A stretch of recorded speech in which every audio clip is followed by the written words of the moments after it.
Hello and welcome back to Cleverness. My name is Michelle and I have yet another book review for you today. Today I'd really like to talk to you about The Darkest Minds by Alexandra Bracken.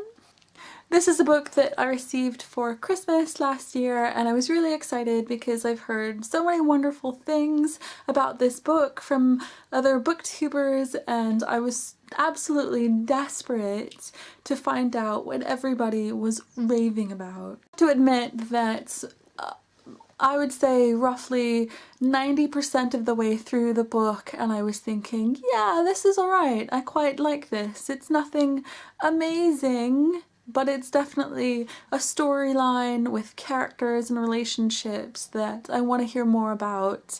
I was all set to give this book maybe 3.5 stars, but then the last 10% came in and that ending, Alexandra Bracken really got me with that ending. It changed my entire perspective on the book. I still of course really love the storyline and the characters, but for me it kind of felt a little bit slow in parts. It took me a while to get into the story, and I think that it isn't until Ruby actually leaves Thurmond that things like get going, and I could sort of see in parts why it was sort of meandering a little bit, and why certain scenes were set up to be more effective and emotional, but I was like, my mind was wandering in parts because of some of it, just a little bit. So it definitely wasn't a book that gripped me right from the very first page. It was more of a slow build up into more approaching excitement from me. So this is set in a world in which all of the children of a certain age end up dying, and those that are left with special powers. They have one of maybe 5 different powers, and 2 of them are a lot more dangerous than others, and Ruby is one of these children that end up surviving this disease that is spread across the United States, and she is a child that ends up with special powers.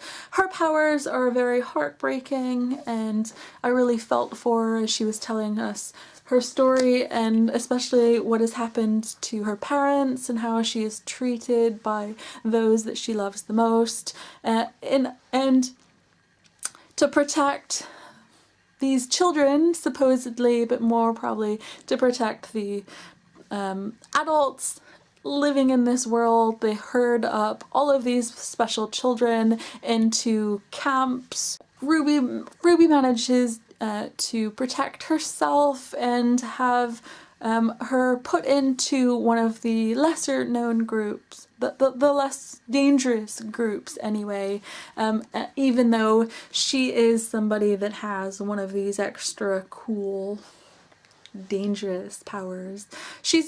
I don't really want to get into too much more about the book because anything else that happens later on in the book, but I really do love Ruby's interactions with a bunch of other kids that she meets along the way. Obviously her relationship with Liam is quite touching, but my favorite relationship that occurs within this book is the one that happens in the friendship between Ruby and Chubbs. I really liked that. Obviously they're very antagonistic towards each other at the beginning, and that slowly builds into more of a respect and friendship, and it was really quite sweet, their friendship. I really liked that the most. I really enjoyed this book. I thought it was an interesting dystopian world, and I really liked Ruby as a character. I loved the choices and the decisions that she makes throughout the book. I really liked seeing her evolve as a character.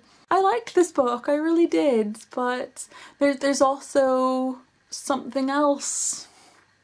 And I can't really explain what that something else is. I really wish that I was one of those people that just out and out rave about this book and this series, but that's not me.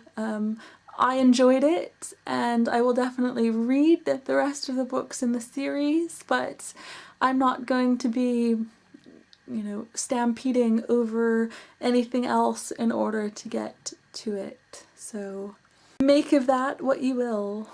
Thanks for watching, guys, and I will see you next time.